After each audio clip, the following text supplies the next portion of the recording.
Matthieu, chapitre 17. 6 jours après, Jésus prit avec lui Pierre, Jacques et Jean, son frère, et il les conduisit à l'écart sur une haute montagne. Il fut transfiguré devant eux. Son visage resplendit comme le soleil et ses vêtements devinrent blancs comme la lumière. Et voici, Moïse et Élie leur apparurent, s'entretenant avec lui. Pierre, prenant la parole, dit à Jésus, « Seigneur, il est bon que nous soyons ici. Si tu le veux, je dresserai ici 3 tentes, une pour toi, une pour Moïse et une pour Élie. » Comme il parlait encore, une nuée lumineuse les couvrit. Et voici, une voix fit entendre de la nuée ces paroles. « Celui-ci est mon fils bien-aimé, en qui j'ai mis toute mon affection. Écoutez-le. » Lorsqu'ils entendirent cette voix, les disciples tombèrent sur leurs faces et furent saisis d'une grande frayeur. Mais Jésus, s'approchant, les toucha et dit, « Levez-vous, n'ayez pas peur. » Ils levèrent les yeux et ne virent que Jésus, seul.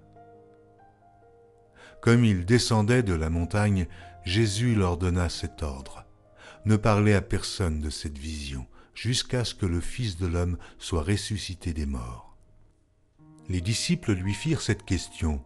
« Pourquoi donc les scribes disent-ils qu'Élie doit venir premièrement ?» Il répondit, « Il est vrai qu'Élie doit venir et rétablir toutes choses. Mais je vous dis qu'Élie est déjà venu, qu'ils ne l'ont pas reconnu, et qu'ils l'ont traité comme ils ont voulu. De même, le Fils de l'homme souffrira de leur part. » Les disciples comprirent alors qu'il leur parlait de Jean-Baptiste. Lorsqu'ils furent arrivés près de la foule, un homme vint se jeter à genoux devant Jésus et dit, « Seigneur, aie pitié de mon fils, qui est lunatique et qui souffre cruellement. Il tombe souvent dans le feu et souvent dans l'eau. Je l'ai amené à tes disciples et ils n'ont pas pu le guérir. » « Race incrédule et pervers, répondit Jésus. Jusques à quand serai-je avec vous? Jusques à quand vous supporterai-je?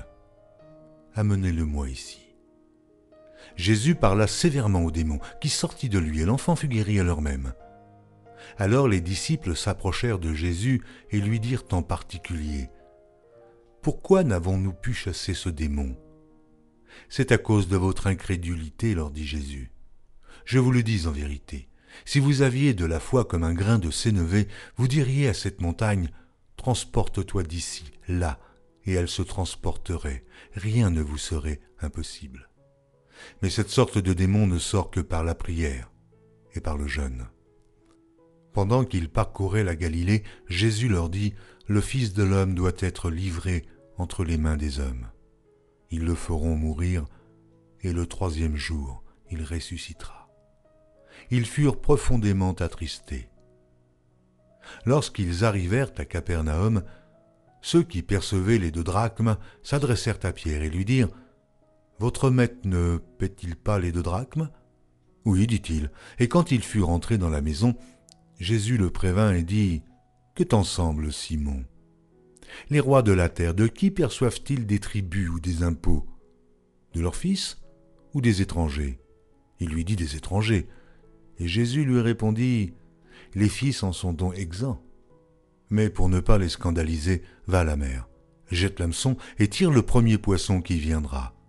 Ouvre-lui la bouche et tu trouveras un statère. Prends-le et donne-le leur pour moi et pour toi. »